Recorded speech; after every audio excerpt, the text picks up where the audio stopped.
Not every student has the privilege of being taught by a mentor. Some are forged by hardship. Karl Vastor was a self-taught survivor. Born 43 years before the Battle of Yavin, Karl grew up on the jungle world of Harun Kal. When he was only 14 years old, his entire family was killed in front of him by the jungle prospectors known as the Jups. With nothing but his will to live, Vastor trained himself amidst the jungles of his dark home, growing strong in the Force. He eventually earned the title of Lord Peleg among his people, and served as their military leader during the Summertime War. During the Clone Wars, Karl and his people initially sided with the Republic, and were assisted by Jedi Master Depa Billaba.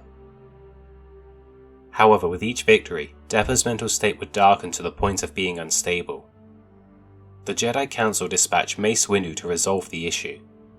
During his mission, Windu and Vastor would be brought face to face in a fierce battle for survival. Though Karl proved to be the stronger warrior, the Jedi Master was eventually able to arrest him, whereupon he would be tried and imprisoned for his crimes against civilization. Years later, Karl was used as a host for Kronel, a warlord of the Galactic Empire, who intended to use him as a vessel of power. After being brought into conflict with Luke Skywalker and Han Solo, Vastor was ultimately freed from his enslavement, and in return, assisted in the hunt for Kronel. This is where Karl Vastor's story currently ends, but his ferocious tenacity for survival and his immense power are still revered to this day. Planet Earth. Realm Midgard. In the ancient jungles of Wakanda, there lived a tribe like no other. These people were protected by Bast, an ancient deity of wisdom, death, and cats. Bast had blessed them with a mountain of vibranium, the rarest and strongest metal in the galaxy. Angelica was born to the royal family and was the heir apparent to the throne. But since his father was on spy missions in the West, he never saw his homeland with his own eyes. As a child, his father was killed by his uncle, T'Chaka, and he was left orphaned and alone on the streets of the United States.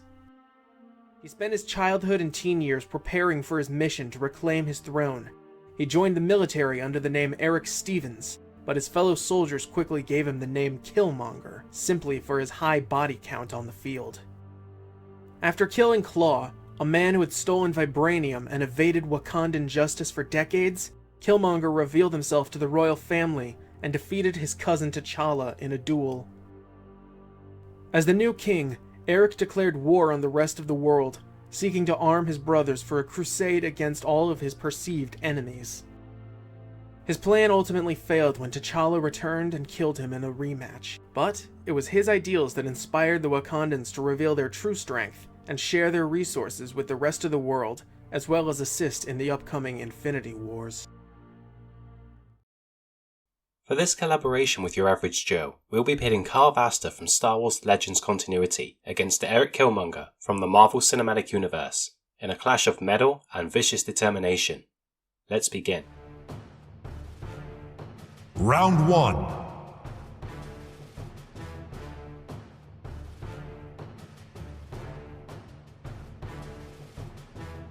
As a man forged by the wilds, Karl Vastor was crafted into a beast of unparalleled potential. Mace Windu was ultimately forced to admit that Karl was not only younger, but also faster and stronger. Having grown up in an unforgiving environment where every day could have been his last, Vastor was disturbingly resilient. He could tank several powerful punches from Windu and suffered little to no penalty. The same Windu who was strong enough to destroy Durasteel battle droids with his bare hands.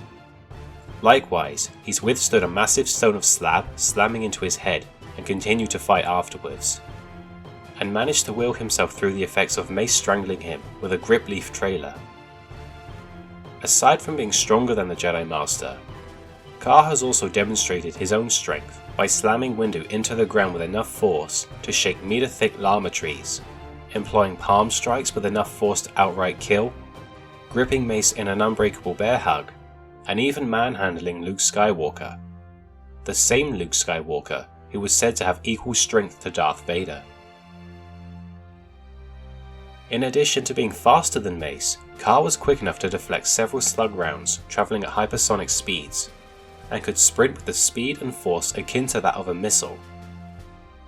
Furthermore, he moved so fast that Han and Luke had trouble perceiving his movements, and when he fought Windu in hand-to-hand combat, they collided together as if they were two node channels of the Force. For a being with no formal training, Carl Vastor brought a new definition to the term beast. To say Erik was in extremely good condition would be an understatement, considering everything he's been through and how much he's accomplished. In the real world, the training of a Navy SEAL is considered so deadly and intense that men in their 30s are considered too old to be put through it. To even be considered for the training program, you must be able to swim nearly a full kilometer in 20 minutes and run an upward of 200 miles in a single day, all with 4 hours of sleep to sustain you beforehand. Olympic athletes have been rejected from the program, and this is all just from the training days. Thanks to the Wakandans, his body is enhanced further by the heart-shaped herb, which is essentially a god-given super soldier serum. His muscles are stronger, his brain works faster, his body heals quicker, and all of his senses are heightened to a supernatural degree. We don't see him do much in this state, but there's a certain level of scaling we can use to get a rough estimate of his abilities. You'll notice in his battle with T'Challa, Erik is able to push him back and seems to hold a physical advantage over him with or without the herb. T'Challa himself can catch arrows mid-air, send this plus-sized fellow flying with a single kick, bring down a rhino with his bare hands, and not only keep up with the strength of Captain America and the Winter Soldier, but send them back hard. Keep in mind that Cap can stop a helicopter from taking off with his bare hands, so this is an incredible testament to what kind of power the herb can give its user. If Killmonger wasn't already one of the deadliest men in the galaxy before his transformation, this would be the final nail in the coffin for his lethality. We aren't trying to underplay Killmonger in this round. His military training will keep him in the fight, and the strength of the herb may even put him above his opponent in raw physical strength, and with his natural 5 senses. Vastor's also a bit older now, so he may not be in the same physical shape as he was during the Clone Wars. Even still, simply the act of keeping up with the likes of Mace and Luke, let alone surpassing them, means his reactive speed and his durability are likely well past what even the best in the MCU can handle, so we award him the edge in a physical bout. Round 2.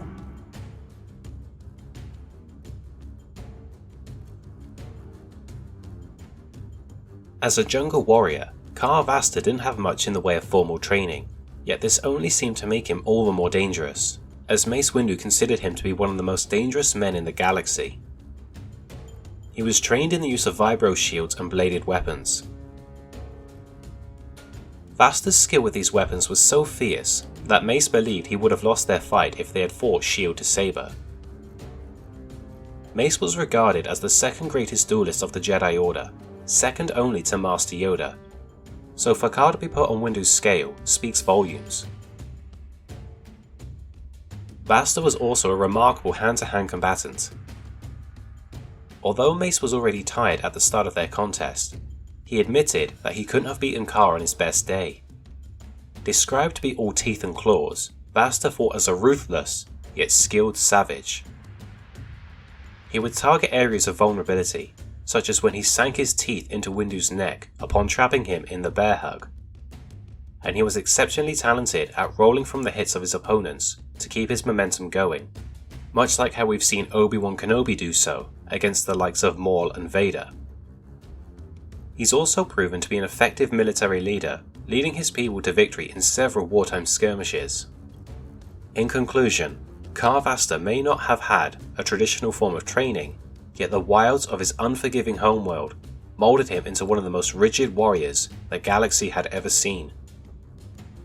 As a SEAL, Killmonger was meant to study as many martial arts as he could to optimize his combative abilities, but the 4 staples of the field are American boxing, Brazilian jiu-jitsu, brutal Muay Thai, and Israeli Krav Maga. Boxing, while considered by many to be a simple sport, is actually a refined martial art that relies on a straightforward assault to end the fight quickly. Jiu-jitsu encourages users to take their enemy to the ground and fight in the dirt. It primarily utilizes grapples and chokeholds, maximizing the total damage output by targeting joints and any other sensitive areas on the target body. Muay Thai is considered to be one of the most deadly forms on Earth. A Muay Thai master attacks with his elbows, shins, knees, and fists to ensure the opponent is always hit as hard as possible. Krav Maga is designed for an unarmed combatant to disarm and disable an enemy with a weapon, like a knife or a gun. Its use is meant to encourage a person to attack with their natural instinct. These four together make for a deadly combination and encourage a soldier with many of the same principles we see in John Kreese and the Cobra Kai dojo. Strike first, strike hard, show no mercy. With it, Erik was not only able to match T'Challa blow for blow, but decimate him in their first fistfight. He also contended with 4 of Wakandan's elite guard at once, and brought down Nakia and Shuri in a 1v1.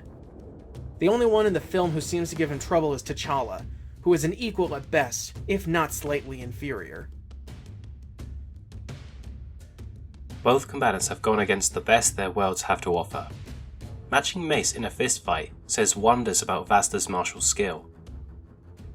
Something to note though is that Killmonger might actually be better equipped to handle the competition in a straight fight. His experience with grapples and punches will give him more of an idea of what his opponent is going to hit him with than either of the Jedi. He's also much less restrained than Mace and Luke, meaning that he's going to be aiming more lethal. So if he does land some solid hits on the competition, it will be over. Vastor and Killmonger are interesting parallels as fighters. Both dedicated their entire lives to the art of murder. For Kar, it was a necessity to survival, so he had to learn much quicker. For Erik, it was a lifestyle, one honed over years of hard work. He enjoyed spilling blood, and used every spare minute he had to train and spar, until he could bring down nearly anyone in his own world. And as impressive as Kar was, ultimately his tactics and techniques are meant for killing jungle predators. Killmonger's just more experienced in killing brawn-based fighters. Put both combatants against one another in a vacuum with nothing but their raw skill, and Erik may hold an ever so slight advantage. Not to say that Erik is a better martial artist than Windu or Skywalker, just better suited for this scenario. Killmonger is awarded the edge as a martial artist. Round 3.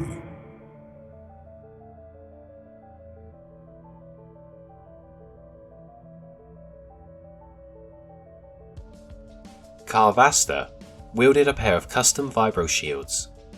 Composed of an alloy known as ultrachrome and metal used as armor for starships, vibro shields operated in a similar manner to vibro blades, using an ultrasonic vibration generator, allowing the weapons to vibrate at incredible speeds. When activated, Vastor's shields could deflect blaster bolts and slug throwers, and cut through some of the galaxy's most robust alloys, which was bolstered thanks to their sharpened edges, and even repelled the effects of a lightsaber. Though holding the weapon against the shield for an extended period could melt it, this wouldn't really be an issue in the midst of an intense and fast-paced battle, where neither weapon comes into contact for an extended duration. Much like all his other abilities, Vastor's power and skill with the Force were crafted through his intense need for survival and unbreakable willpower. Something that is worthy of note is that his home planet of Harun Kal is a dark-side nexus, and the Karun humans, such as Kar and Mace, have a natural attunement to its dark power. However, the power of a nexus doesn't mean much if you don't have the skills to make use of it. Thankfully for Vastor, skill was not something he lacked. In fact, his own abilities with the Force were so strong that Windu believed his power could rival even the likes of Master Yoda and Anakin Skywalker. Having matured away from civilization, he all but lost the ability to speak, and would instead communicate by projecting his thoughts and messages into the minds of others, only emitting sounds such as growls and roars. His telepathic prowess was also shown through his ability to tame the vicious act dogs native to his homeworld, and form mental bonds with them, as well as other beings. His most impressive display of telepathy comes from one of his interactions with Mace Windu, where he was partially successful in applying a mind trick against the Jedi Master. The fact that he was able to have even a minor influence over the mind of someone as strong and powerful as Mace speaks insanely high volumes. Furthermore, he has been able to mask his presence in the Force and conceal himself from the Jedi Master through the use of Force Cloak. He can make use of Force Heal to aid his allies in recovering from harsh injuries. His telekinetics were utterly devastating, having thrashed Windu and used his power to slam the Jedi with enough power to make trees shiver from the impact. Much like the Dark Woman Anya Kuro, he employed the use of an ability known as Plant Surge, allowing him to command and control floral life, where he was described as bringing the jungle around him to life. In conclusion, Car Vastor was one of the most powerful practitioners of the Force in his time, and his abilities would undoubtedly prove to be a serious threat to both the Jedi and Sith alike. Killmonger was originally trained in knives, guns, explosives, anything lethal that he could get his hands on. But as the king, he instead utilized the Panther habit armor. This nanite suit was completely bulletproof and made from a vibranium weave to make the wearer nearly as indestructible as the suit itself. Vibranium is considered to be the strongest metal on Earth, while being lighter than any other, like Mithril in Lord of the Rings. Actually, that would be an interesting fight. Mithril versus Vibranium. Which one breaks the other? Sorry, back to Killmonger. The metal also absorbs kinetic energy, and can discharge that energy through powerful shockwaves that stun opponents and send them flying. There is a limit to how much it can take, and enough pressure from vibrations or even sonic weapons can start to weaken the armor weave. On the flip side, the suit also provides gear in the mask that enhances the user's senses even further than what the herb already gives them. It also silences your movements, meaning it's almost impossible for someone to know if you're there if you want to be stealthy. In a 1-to-1 fight, the primary weapons are the pure vibranium claws on the fingers and toes. This isn't exactly the most robust set of tools, but it's more than enough to help the Panther bring down anyone in their path, man or god. There's a lot to unpack here, so let's go piece by piece. Car's force grip means that he can better hit his opponent at long distance. Even if Erik is given his guns or explosives, there's never a guarantee he can pin down his enemy. We won't give them to him because he doesn't carry them on his person, and every versus assumes that they're being dropped in cold, but I'm just saying. Force Heal will require time to implement, and I don't think Erik will give him a free chance to use it.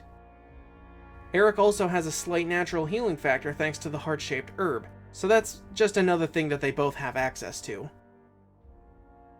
We also can't take Car's control of plants and beasts or his Nexus boost into consideration because we have to assume they're fighting on an open, neutral fighting ground.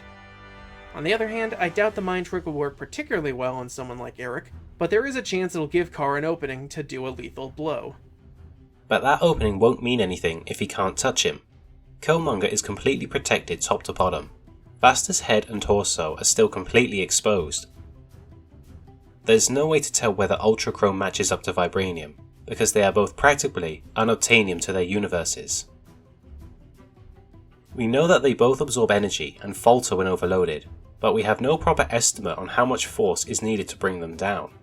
The Panther habit might have an edge, given that it can take the kinetic energy absorbs and send it back out via energy repulses, but that just means Erik can pull off something similar to Car's force pushes. And another thing that makes this match fascinating is that neither one can technically outstealth the other. Vastor may not be able to track Killmonger's movements while the suit is active, but any force wielder worth their salt can sense a person's presence by their life form.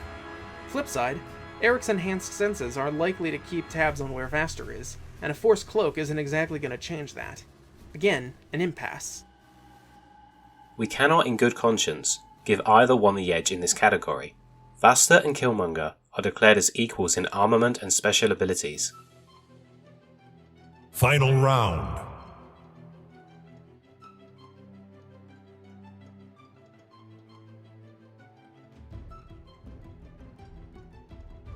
We originally became interested in this matchup as a comparison of lesser known villains. The men who are closely related to their hero, and matched them as equals, if not outright superiors. And for what it's worth, the Wakandan and the Koronite are well suited to handle one another. In fact, the advantage to the victor is a likely 6 out of 10. To be fair to both opponents and ensure neither one has a terrain advantage, we'll set up this fight in the warehouse where Deathstroke and Batman duked it out. Killmonger and Vastor are both fast, aggressive fighters, so the first assault will likely be akin to two freight trains crashing into one another. Carr is fighting like a wild animal, swinging his arms, biting and clawing his way through his competition, but no matter where he attacks or how hard, he can't seem to break through his opponent's armor. Erik is also hitting hard, aiming his panther claws towards Carr's exposed face and chest, but Carr is most likely to block him with his own shields, which the Habit cannot break through. As they both continue wailing on each other, their suits begin to overload on energy. Erik uses this to his advantage and lets out a repulse, which sends Carr flying. Carr responds in kind, catching Erik with a grip and throwing him across the room. Both combatants feel somewhat comfortable with what their opponent is capable of now, and move in again to re-engage, in a fight of near equal standing. It's going to take some time, but eventually both the Vibranium and Ultrachrome will begin to falter, as both take so much raw power from energy strikes. There are two possible outcomes that can happen from here. One is that Killmonger is able to apply his military training to disable or kill Vastor, or Vastor will use his superior speed to disable Killmonger without the armor protecting him. And between the two, we feel that the latter is the most likely scenario. After a long, uphill battle, we declare Carr Vastor the winner. Hi there, I'm the Average Joe, your friendly neighborhood jack of all fandoms. If you're a fan of Versus videos, or you're a fan of some other properties like Pokemon and My Hero Academia, come check me out on my channel. There'll be a link in the description. Thanks for inviting me, Rico. Thank you all so much for watching my second collab with Joe. If you'd like to see more from him, I'll have a link to our first collab and his channel linked in the description. Like always, feel free to leave a like and subscribe for more content, and thank you very much for watching. Until next time, may the Force be with you.